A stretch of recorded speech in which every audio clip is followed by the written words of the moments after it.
గొడవ. ఈ గొడవ అనేది చాలా ఇంట్రెస్టింగ్ గా ఉంటుంది. మన ఇంట్లో అయితే అంత మనం ఇష్టపడం. మన ఇంట్లో మాత్రం చాలా శాంతియుతంగా మన ఇల్లు గడవాలి. కానీ ఎదురింట్లో ఏదైనా గొడవ అవుతుంది, పక్కింట్లో గొడవ అవుతుందంటే చెవులు, కళ్ళు, ఇంకేమైనా వీలైతే అన్నీను కాన్సన్ట్రేషన్ మొత్తం అక్కడే ఉంటుంది. అసలు ఏం జరుగుతోంది? సో ఈ గొడవని లేకపోతే ఈ ఒకంత గాసిప్స్ ని లేకపోతే అసలు పక్కింట్లో ఏం జరుగుతుందనేది తెలుసుకోవాలన్న క్యూరియాసిటీ చాలా మందిలో ఉంటుంది. ఏం చేస్తుంటారు వీళ్ళు, ఏం చేస్తుంటారు? ఇప్పుడున్న బిజీ లైఫ్ లో మేబీ అదేమైనా తగ్గిందేమో. కానీ ఇదివరకు రోజుల్లో మనం ఈ ఫోన్లు అనేవి లేనప్పుడు ఏదో ఒక వ్యాపకం రూపంలో ఇది బాగా అలవాటైన పరిస్థితి. అయితే ఇదే కాన్సెప్ట్ ని బేస్ చేసుకుని ఒకంత గేములని, ఆటలని, పాటలని అని యాడ్ చేసుకుని బిగ్ బాస్ అనే ఒక షో ఉంది. అది మళ్ళీ స్టార్ట్ అయింది. సీజన్ 8. ఎంతమంది ఏం మాట్లాడినా, మీలాంటి సోషల్ యాక్టివిస్టులు ఎంతమంది దాన్ని వ్యతిరేకించినా, ఖండించినా దాని పని అది చేసుకుంటూ పోతుంది. ఎలా చూస్తారు? మళ్ళీ స్టార్ట్ అయింది. 88 కూడా అయ్యేలాగుంది. మళ్ళీ స్టార్ట్ అయింది. చెప్పండి, what is your analysis on this? నేను డే 1 నుంచి బిగ్ బాస్ సీజన్ 1 స్టార్ట్ అయినప్పటి నుంచి నేను వ్యతిరేకిస్తూనే ఉన్నా. అసలు దీనిలో ఇంకా రెండో మాట లేదు. పైగా అసలు బిగ్ బాస్ హౌస్ వల్ల ఆ బిగ్ బాస్ ప్రతి కార్యక్రమానికి ఏదో ఒక ఏమంటాం దాన్ని, ఒక సమాజానికి పనికొచ్చేదో, మానసిక ఉల్లాసాన్ని ఇచ్చేదో, లేకపోతే నేర్చుకునేదో, ఇలా రకరకాలుగా ఏదో ప్రయోజనము కోణం ఉండాలి. కానీ ఈ బిగ్ బాస్ వల్ల దాదాపు 80 రోజుల పాటు బాహ్య ప్రపంచంతో సంబంధం లేకుండా ఒక 13 మందిని, 14 మందిని, లేదంటే ఒక 15 మందిని పెట్టేసేసి వాళ్ళల్లో వాళ్ళకి టాస్కులు ఇచ్చేసేసి వాళ్ళల్లో వాళ్ళు గొడవలు పడేటట్లు, అసలు గొడవ పడకపోతే వాళ్ళు ఎలిమినేట్ అవుతారు. సరిగా గొడవ పడటం రాకపోయినా ఎలిమినేట్ అవుతారు. గొడవ పడడంలో క్వాలిటీ కాదు, అసలు అక్కడ క్వాలిటీ చూడరు. ఎంత ఎక్కువ గొడవ పడితే. అవును, కానీ ఆ గొడవని జడ్జ్ చేస్తారు కదా మేడం. అదే నేను అనేది, ఆ జడ్జిమెంట్ కి క్వాలిటీ ఉండాలి కదా. క్వాలిటీ మీన్స్ అక్కడ ఏంటంటే అసలు మొత్తంగానే అది ఒక భ్రష్టు పట్టిపోయిన ఒక కాన్సెప్ట్. ఇప్పుడు మామూలుగా పాత రోజుల్లో ఒక సామెత ఉండేది, ఇడిసేసినోడు పేకాడుతుంటే అంతకంటే ఇడిసేసినోడు వచ్చి పేక ముక్కలు కలిపాడని. అట్లా ఇప్పుడు అక్కడికి చేరిన గ్యాంగ్ అంతా వాళ్ళే. ఎందుకు అనాల్సి వస్తుంది? ప్రతి సీజన్లో నుంచి బయటికి వచ్చిన తర్వాత కనీసం ఒక 2-3 ఏదో ఒక సీరియస్ క్రైమ్లోనో లేకపోతే చిన్న క్రైమ్లోనో సమాజం దృష్టిని ఆకర్షిస్తున్న వాళ్ళు ఉన్నారు. మీరు గమనించారో లేదు? ఫర్ ఎగ్జాంపుల్ సిప్లిగంజ్ ఉన్నాడు, పబ్ లో గొడవ పడ్డాడు. సాధారణమే కదా అది. అవునండి, పర్సనల్ ఇష్యూ కదా అది. Personal ego clashes. ఇప్పుడు ఆయన అక్కడ విన్నర్ అయ్యాడు, బిగ్ బాస్ విన్నర్ అయ్యాడు. బయటకు వచ్చిన తర్వాత కూడా నేను విన్నర్ని అంటే ఎవరు ఒప్పుకుంటారు? అలాగే డ్రగ్స్ ఇష్యూలో దొరికిన వాళ్ళిద్దరు ఉన్నారు. ఇలా నేను ఇప్పటికిప్పుడు మీకు చెప్పాలంటే చెప్పలేకపోవచ్చు. కానీ ఇలా ఎందుకు జరుగుతుంది అంటే ఒక 80 రోజుల పాటు బయట ప్రపంచంతో సంబంధం లేకుండా అక్కడే ఉంచితే వాళ్ళ మానసికమైన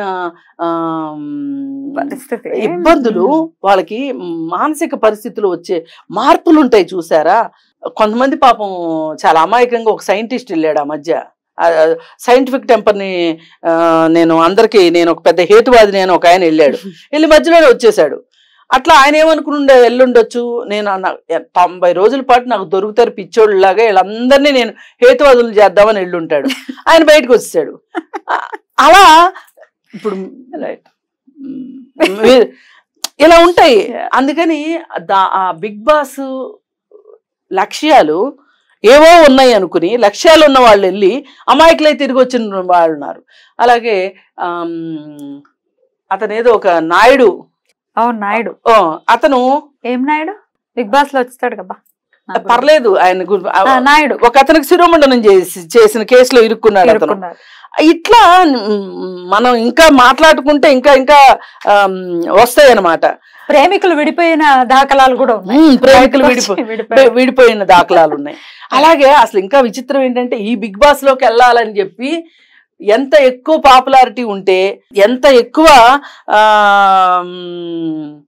మందికి ఏదో ఒక విషయంలో తెలిస్తే బిగ్ బాస్ కు పంపిస్తారని, ఓసారి శ్రీకాంత్ రెడ్డి అనేవాడు కరాటే కళ్యాణి గొడవ పడ్డాను దీనికోసం, బిగ్ బాస్ లోకి వెళ్ళడం కోసం అంట. అట్లా ఇప్పుడు శేఖర్ భాష అదే కోవకొస్తాడని అనుకోవచ్చా? శేఖర్ భాష కూడా ఏదో తను ఏదో చేశాడు లావణ్య మ్యాటర్ లో తెగ మాట్లాడాడు, తను కట్ చేస్తే బిగ్ బాస్. అది ఏదేమైనా నా అభ్యంతరం ఏంటి అంటే, మీరు మహారాష్ట్రలో బాంబే బిగ్ బాస్ లో ఒక అతనికి 2 ఫ్రెండ్స్ని పెళ్లి చేసుకున్నాడు. వీళ్ళు 3 బిగ్ బాస్కి వెళ్ళారు. ఒక ఆమె బయటకు వచ్చేసేసిన తర్వాత ఎందుకో బిగ్ బాస్ అంత పాపులర్ అవ్వకపోతే వాళ్ళు ఏం చేశారంటే, బిగ్ బాస్లో మీరు మీ నైట్ లైఫ్ని మీరు గడిపేసేయండి అని చెప్పారు. కెమెరాస్ అదే కదా అసలు విషయం. అయితే మొత్తం రికార్డ్ అయిపోయింది, దాన్ని సోషల్ మీడియాలో పెట్టారు. ఇలా ఉంది అంటే ఇప్పుడు బిగ్ బాస్ నిర్వహణకి బోలెడు ఖర్చులు అవుతాయి, దాని అడ్వర్టైజ్మెంట్స్ అవన్నీ రావాలి, ప్రైజ్ మనీలు ఇవ్వాలి, ఇవన్నీ చెయ్యాలి అంటే ఎంత తప్పటడుగులు వెయ్యాలి. అసలు ఎన్ని విమర్శలు వస్తున్నా అసలు నాగార్జున ఎందుకు బిగ్ బాస్ హోస్ట్గా ఉంటున్నాడు? ఆయనకి హోస్ట్గా చేసినందుకు డబ్బులు వస్తాయి, ఆయన స్టూడియోలో సెట్లు వేసుకున్నందుకు ఆయనకి రెంట్ వస్తుంది, అందుకు ఆయన బిగ్ బాస్ గా ఉంటున్నారు. ఏ పార్టీకి వస్తాయి మేడం? ఆయన ఎన్ని కోట్లు ఉన్నాయో తెలిసి ఉండదు. చాలా కోట్లు ఉన్నాయి ఆయనకి. మరి చాలా కోట్లు ఉంటే మరి మొన్న ఎన్ కన్వెన్షన్ ఎందుకు కొట్టేశారు? ఓ చిన్న స్వార్థమే కదా అక్కడ పనిచేసింది. ఇది ఏ పార్టీకి వస్తుంది రెమ్యునరేషన్ అనుకోవచ్చు, అదొక పాపులారిటీ ఒకటి చేయాలి అన్న ఇది. అయితే సరే, బిగ్ బాస్ గురించిన వివాదాలు ఇన్ని ఉండగా మళ్ళీ ఇప్పుడు మొదలైంది. నేనేమంటున్నా అంటే, ఒక మీలో ఎవరు కోటీశ్వరుడు, ఒక కౌన్ బరిగా కరోడ్పతి, ఇట్లాంటి ప్రజలకు ఉపయోగపడేవి, ఒక నాలెడ్జ్ని ఇచ్చేవి.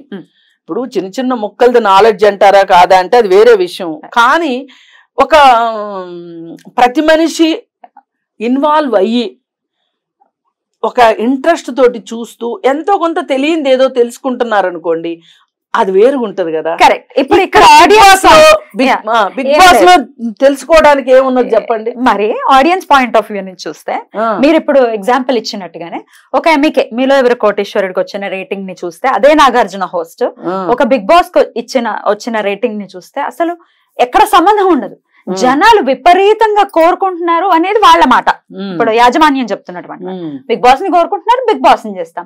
మీలో ఎవరు కోటేశ్వరుడు కోరుకుంటే మీలో ఎవరు కోటేశ్వరుని చూపిస్తాం అనేది యాజమాన్యం చెప్తుంది. దీన్ని ఎలా చూస్తారు?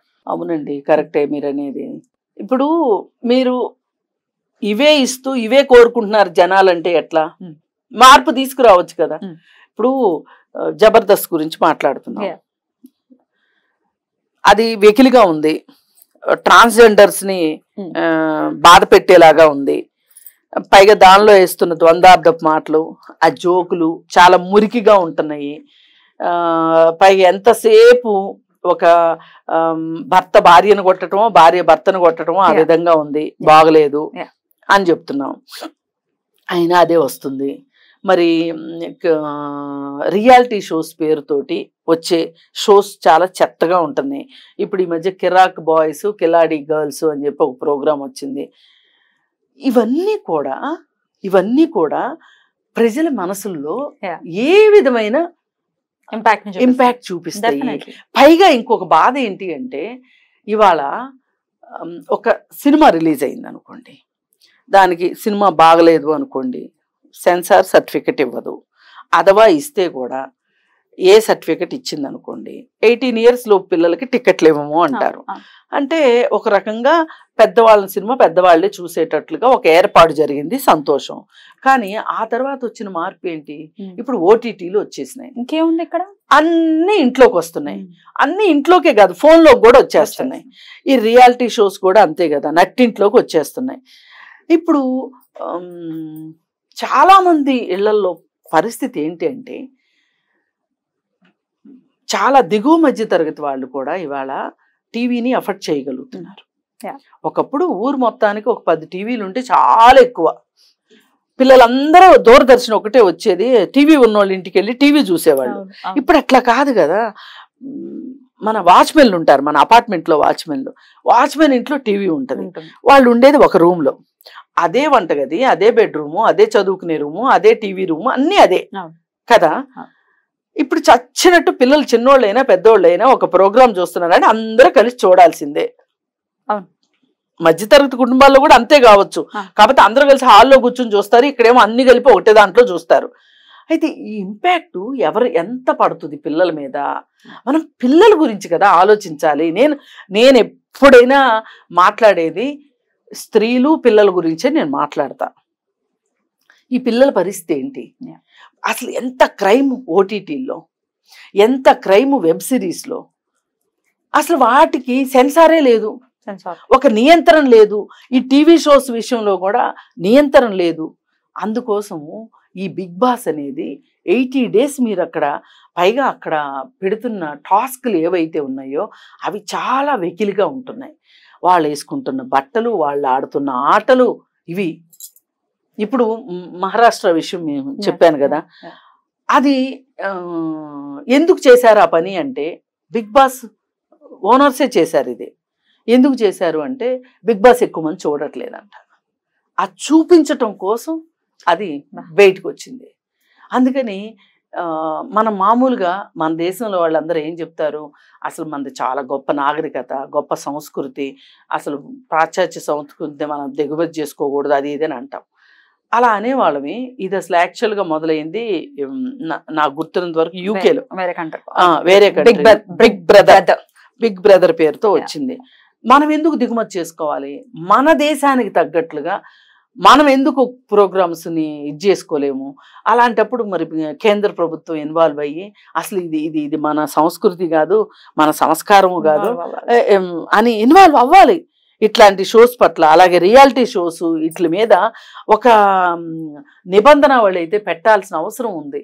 ఎవరికి వాడిపోని ఎవరూ చేయట్లేదని అంటే మార్పు మన నుంచే మొదలవ్వాలి అనుకుంటే మనకు కూడా మన జీవితాల పట్ల ఒక బాధ్యత ఉంది. కాబట్టి ఇది మనకు అవసరమా కాదా?